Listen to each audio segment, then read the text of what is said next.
Hello, men and women of science. This is Mr. Cochran here to talk about stoichiometry. And in this video, we're going to kick it up a notch and talk about calculations involving mass in chemical reactions. And that's usually measured in grams. So here we go. Remember from our last video that all stoichiometry starts with a balanced chemical equation. This is the equation for the formation of rust from iron and oxygen. You'll notice, however, that it's not balanced. On the product side, I have 3 oxygen, and on the reactant side, I only have 2. 2 and 3 both go into 6, and so we can put a coefficient of 3 in front of the oxygen on the reactant side and a 2 in front of the iron 3 oxide on the product side, and that gives us 4 iron on the product side, so we can fix that by putting a coefficient of 4 on the reactant side, and now we have our balanced chemical equation. These coefficients, 4, 3, and 2, tell us how many moles of each substance are involved in the chemical reaction, but not grams. So to do stoichiometry with gram to mole conversions, then we are going to start with a balanced equation. We're going to use mole ratios from that balanced equation, but we also have to use molar mass to convert from grams to moles or moles to grams to be able to use those mole to mole ratios. So let's get started. What is a mole ratio? Well, we talked about that in the last video. These coefficients, 4, 3, and 2, tell us that 4 moles of iron react with 3 moles of oxygen to produce 2 moles of iron 3 oxide. From that, we can derive several mole-to-mole ratios in many different combinations. For example, we could have 3 moles of oxygen for every 4 moles of iron, and we could have 4 moles of iron for every 2 moles of iron 3 oxide. The mole ratio that we would use would be determined by what we're converting from and converting to. So let's get started. To use that mole ratio, we're going to have to be able to convert from grams to moles using molar mass, or moles to grams using molar mass.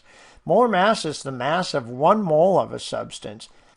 1 mole of O2 has a mass of 2 times 16 grams of O, or 32 grams of O. Remember, you can find these numbers on your periodic table.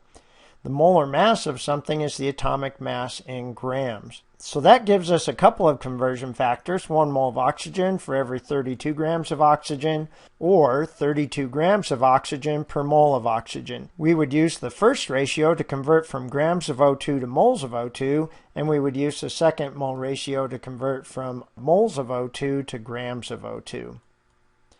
Another example of using molar mass from this equation involves iron 3 oxide. Iron 3 oxide has 2 moles of iron and 3 moles of oxygen, so we would multiply the atomic mass of iron by 2 and the atomic mass of oxygen by 3 in grams. That would give us moles, and that adds up to 159.7 grams per mole. And so that again can give us 2 conversion factors. The first one would be used to convert from grams of iron 3 oxide to moles of iron 3 oxide, and the second to convert from moles of iron 3 oxide to grams of iron 3 oxide. The situation would depend on the problem, so let's try a gram to mole problem. This question asks how many moles of iron metal are needed to react with 5.5 grams of O2. And again, to solve this problem, we need a balanced chemical equation, and there it is. It's useful to identify what you're converting from, in this case 5.5 grams of O2, and what you're converting to. They are asking us to find moles of iron metal.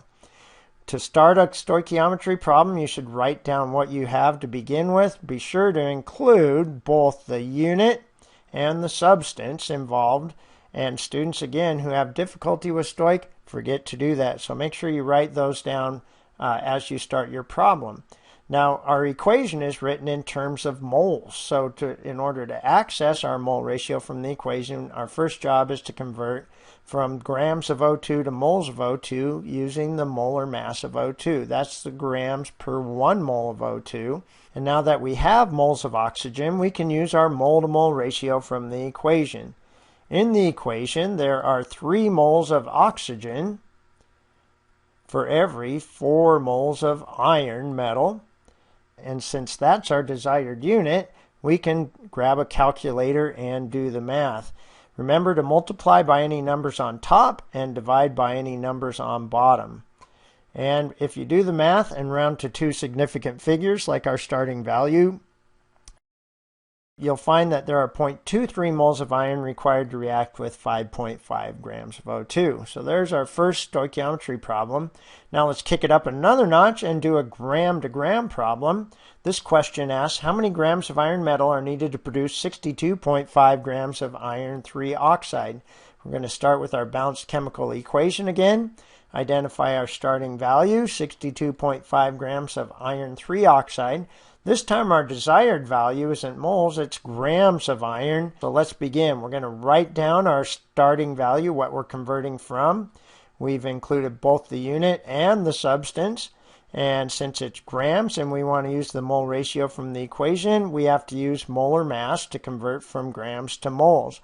Grams of iron 3 oxide factor out when we set it up this way. And now we have moles of iron 3 oxide.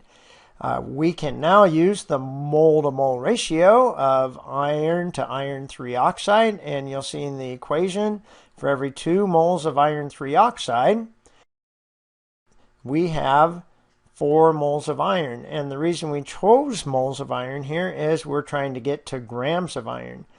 Moles of iron 3 oxide factor out, but we are in moles of iron still, and we need to get grams, so it's time to go back to molar mass. The molar mass of iron is 55.85 grams per mole. You'll notice we put grams on top and moles on bottom this time so that moles of iron factor out.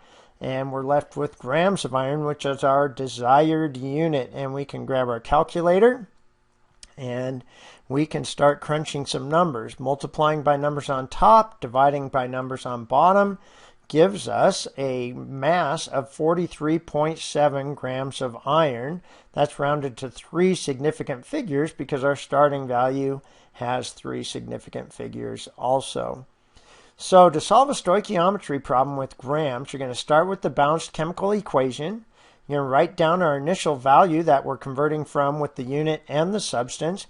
If that initial value is in grams, we can use molar mass to convert it to moles, but we don't need that if it's already in moles. We're going to then use the mole ratio from the balanced chemical equation to factor out our initial mole value and give us our desired moles. If we want our final answer in grams, we're going to use the molar mass to convert from moles back to grams again. Then you can grab a calculator, crunch the numbers, and round to the appropriate significant figures, and then circle your answer. So go ahead and pause the video in a moment and try these practice problems below. Copy them into your notebooks. Show all the work with the units factoring out. And in a moment you can play the video again and see if you get the correct answers. So pause the video now and give it a try.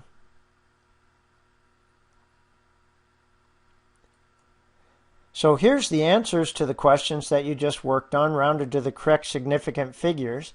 If you're not getting the correct answers, go back and look at the video again and see if you may have made some errors somewhere.